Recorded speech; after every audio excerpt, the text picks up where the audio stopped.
When we started out to make these DVDs, we knew the world didn't need another training video showing how to do a proper barbell curl or a proper bench press. We did know that most of the top bodybuilders in the world are members of Team MuscleTech, and they had a lot to say about how to build a championship body, and that's where we put the emphasis.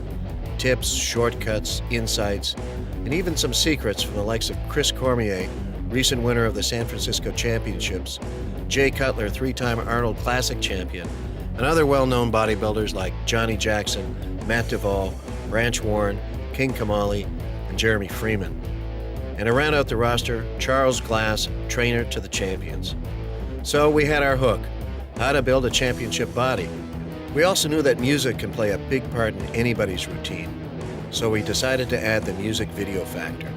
So now we had our style, all we needed was a location to match. It turned out that the Mr. Olympia was happening in November of 2004, and a lot of our athletes would be competing and would be in contest shape. The location was Las Vegas, and that brought to mind a location I'd heard about and always wanted to shoot at, the Neon Museum, a junkyard of old Vegas signs that had been rescued and stored in a field just outside of town. The hook, the style, that left the substance part to be determined. We didn't want the whole thing to take place in a junkyard. We needed to anchor this DVD in a gym, and every gym that we looked at looked like the last one we looked at. Even our own gym, which is pretty cool, didn't have enough cool, so we built one. I described it as the kind of gym you go to when you die, if you've been good. Now we pretty much had everything, the hook, the style, the substance, but what we still needed was that one thing every good video should have, the unexpected. That unexpected element came to us when we were flying into Vegas. There it was, the desert.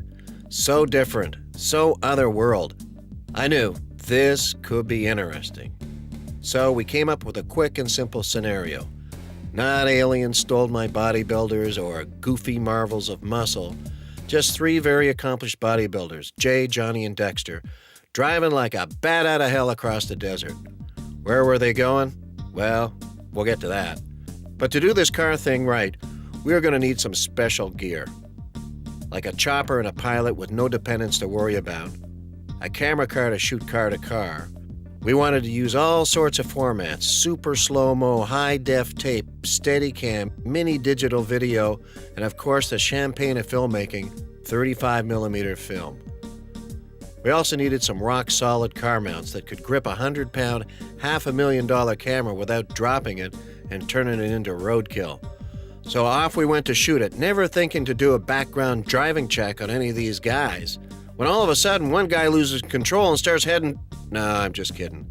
These guys could really drive. They hit their marks, and hey, you know what? They weren't bad actors either. Next stop was the Boneyard, where for some unknown reason these guys arrived after coming out of the desert. You can blame that one on me. But at least there wasn't any big honking spiders in there. One of the biggest production issues was feeding the guys every few hours and feeding them right. Every production has a craft table or a snack table. Smarties, cheesies, chips, and chocolate bars. And the crew food isn't always that lean. Lots of gravy, fries.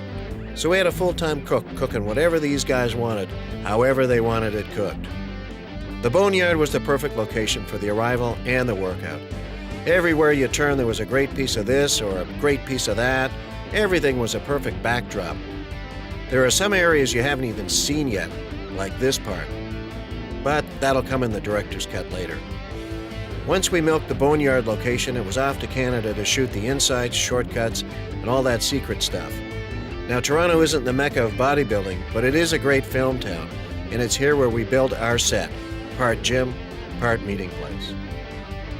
Now, bodybuilders love their sleep, just like any primo athlete, and the 7 a.m. crew call was a little bit of a culture shock for them, but not as much as a shock the crew got when these enormous guys walked in. They didn't know where to look. As men, they just didn't feel comfortable admiring the bodies of other men. And the women on the crew, what a reversal of opinion they're going to have in the next week. Anyway, at any given time, Team MuscleTech can have a roster of somewhere between 75 and 100 athletes signed to represent the company. And from that roster, Martin Pillmajor recommended Christian Boving, a one-time promising bodybuilding champ, who had done some movies. This guy was going to be the interview thread for the Toronto shoot. Christian, please don't be mad at me, but here are a few of the outtakes. Man, what a ride. This concludes the third and final installment. Sorry, I saw installation, I meant to say installment. Action.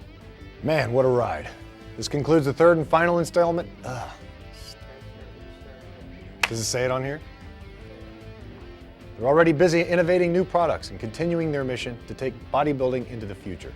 If you'd like to... If you'd like up-to-date information on what Team Muscle Tech is up to, keep checking into teammuscletech.com. Damn it, it's like Team Muscle Tech, Muscle Tech, Team Muscle Tech, Muscle Tech, Team Muscle Tech, Muscle Tech. Mark? Man, what a ride. This concludes the third and final installment in this DVD series. I think you'll agree. The information you've just seen isn't available on any other DVD. Who's talking? I'm just messing with you. Now, if you've seen the DVDs, you'll know that Christian was awesome as a host. He knew his stuff, he knew the guys. He really drew out their knowledge and some personal stuff too. And for 8 long days, we shot over 70 hours of footage, had a combined US and Canadian crew of over 100 technicians, prepared over 1,500 meals, lifted over 10 tons of iron, flew over 75,000 miles, used enough electricity to light up a small town for a month, and made what we hope is a series of DVDs that not only inform and inspire, but also entertain, so you can look at them more than once. Oh, and about the crew, when we were breaking down the set, all the Cell-Tech, Nitrotech, and Pump-Tech product that was used as display, well, went missing. I guess the crew learned a thing or two about bodybuilding supplements.